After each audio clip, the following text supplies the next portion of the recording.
दुनिया की सबसे खतरनाक रेस टूर दे फ्रांस। ये रेस कितनी कठिन और भयानक है, इसका अंदाजा इस बात से लगाया जा सकता है कि करीब 1.5 लाख लोग जो इसकी ट्रेनिंग लेते हैं, उनमें से केवल एक ही राइडर इस रेस के लिए क्वालिफाई कर पाता है। इस रेस में राइडर की शारीरिक स्ट्रेंथ और स्टेमिना के साथ उसकी मेंटल टफनेस का भी टेस्ट होता है। बहुत से राइडर इस रेस में बुरी तरह से घायल हो जाते हैं। ये साइकिलिंग रेस विश्व की सबसे लोकप्रिय और प्रतिष्ठित साइकिलिंग की प्रतियोगिता है। ये पुरुषों की कई स्टेज वाली साइकिलिंग रेस है जो कि 23 दिनों तक चलती है।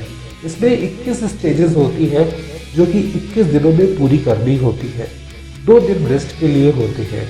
इसमें यूरोप के सबसे मुश्किल पहाड़ों एल्प्स की पर्वत श्रेणियों पर साइकिलिंग करके 3500 किलोमीटर की दूरी तय करनी होती है और कई पहाड़ तो 2600 मीटर यानी 2.5 किलोमीटर से भी अधिक ऊंचे होते हैं।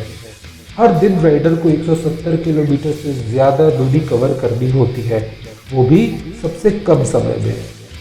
हर साल जुलाई में इसका आयोजन होता है। यह प्रतियोगिता फ्रांस और उसके पड़ोसी देशों से होकर गुजरती है। इस रेस में जो सबसे कम समय लेता है उसे विजेता घोषित किया जाता है। ये रेस जितनी खतरनाक है उतनी ही इसकी कहानी भी रोचक है। बात साल 1903 की है। फ्रांस के स्पोर्ट्स के न्यूज़पेपर ला ऑटो की हालत बहुत खराब थी। उसके इन्वेस्टर्स अखबार को बंद करने का दबाव डाल रहे थे।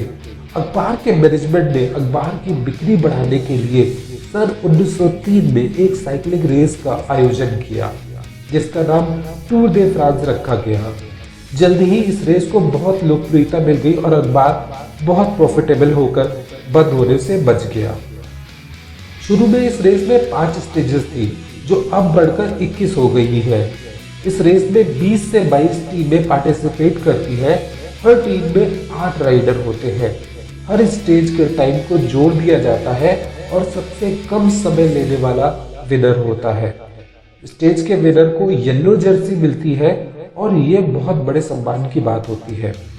राइडर्स शारीरिक और मानसिक टफनेस के अलावा कई स्ट्रैटेजीज का यूज करके अपनी एनर्जी को बचाते हैं जिससे वह रेस में सही समय पर बढ़त बना सके।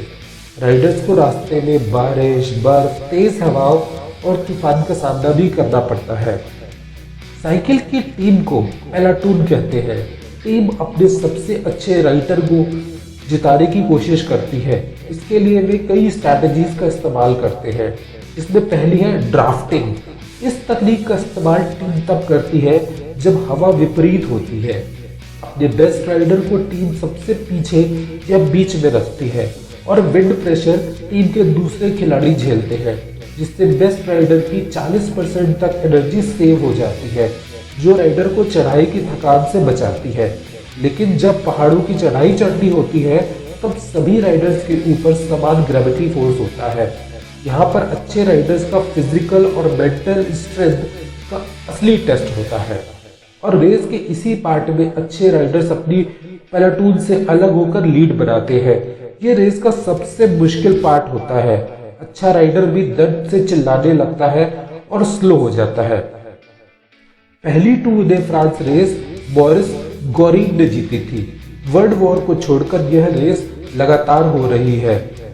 दोस्तों, इस रेस के प्रतिष्ठा और दीवानगी इस हद तक है कि यूरोप में लोग अपने बच्चों को इस रेस में पार्टिसिपेट करने का सपना देखते हैं और लाखों दर्शक पहाड़ों पर जाकर अपनी टीम का मनोबल बढ़ाते हैं। दोस्तों, खेल हमें न सिर्फ शारीरिक रूप से मजबूत और स्वस्थ रखते हैं बल्कि हमें मानसिक रूप से भी बहुत मजबूत बनाते हैं। आप जहां भी हो, किसी भी उम्र के हो, खेलों से जुड़े रहिए। सिर्फ देखने तक सीमित मत रहिए, खेलिए।